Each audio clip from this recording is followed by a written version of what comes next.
Good morning, kids. I know you all have been like, what the fuck? Where is she? So I was going back through some of the case file. You know how I am. You know that I prefer to read the same shit over and over and over again because you pick up shit that you either forgot or that you missed. And this is why you go through the same case file repeatedly. Okay? So just get in the habit of that shit now. But I was going through again and I realized I had forgot to talk about page 103.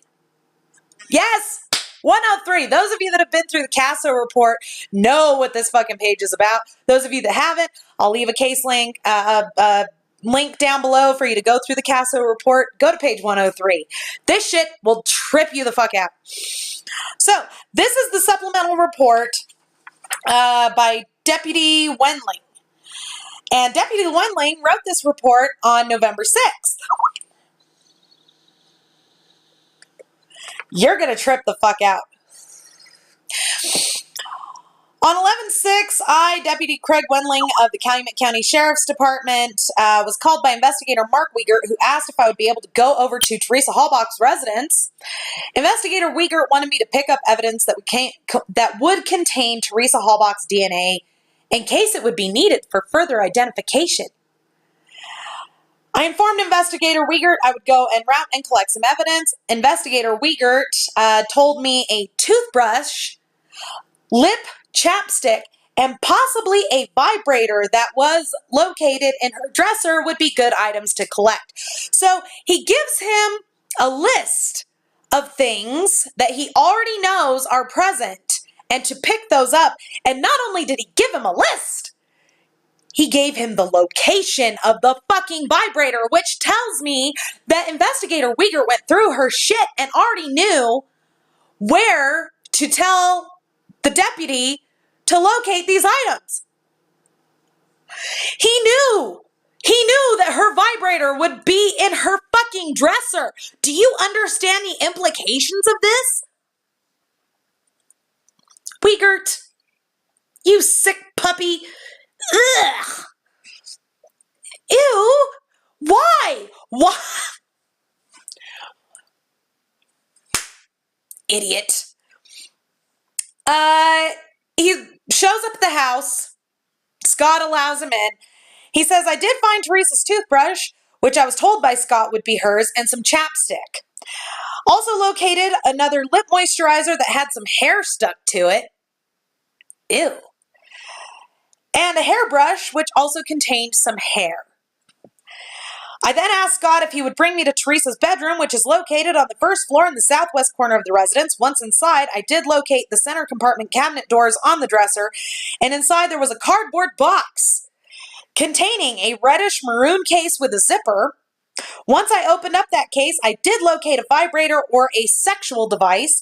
I rezipped the case, placed it in a plastic bag, and sealed it. That item was collected at approximately 8:03.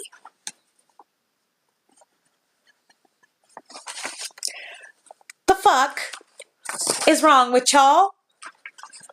Seriously. List of evidence. 30 individual pieces of evidence. Page 332, you guys are gonna love. You're gonna love it. This is where they're speaking with a woman that used to work for Auto Trader, and she used to work the same route that Teresa worked at the time of her death. I asked Kathy if at any time Stephen did anything out of the ordinary or suspicious. Kathy stated he, meaning Stephen, did not. However, she stated, he creeped me out. Does that sound familiar to you guys? The sentence, he creeped me out. Does that sound familiar? Yeah, that's the fucking line that Kratz is trying to say Teresa said. But in reality, it wasn't Teresa who said it. It was the woman who worked the route before her. And she even admitted that Stephen Avery did absolutely nothing untoward or freaky or anything that would make her uneasy.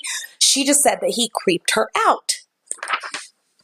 Which is understandable. To be quite honest, folks, anytime that you find out that somebody's been in prison for something, you're kind of uneasy around them. So, Let's see, page 335, they're speaking with Sunshine Zalwowski. I know I butchered the crap out of that. I'm sorry. Sunshine used to be, when she was little, Lori used to babysit her when she was married to Steven.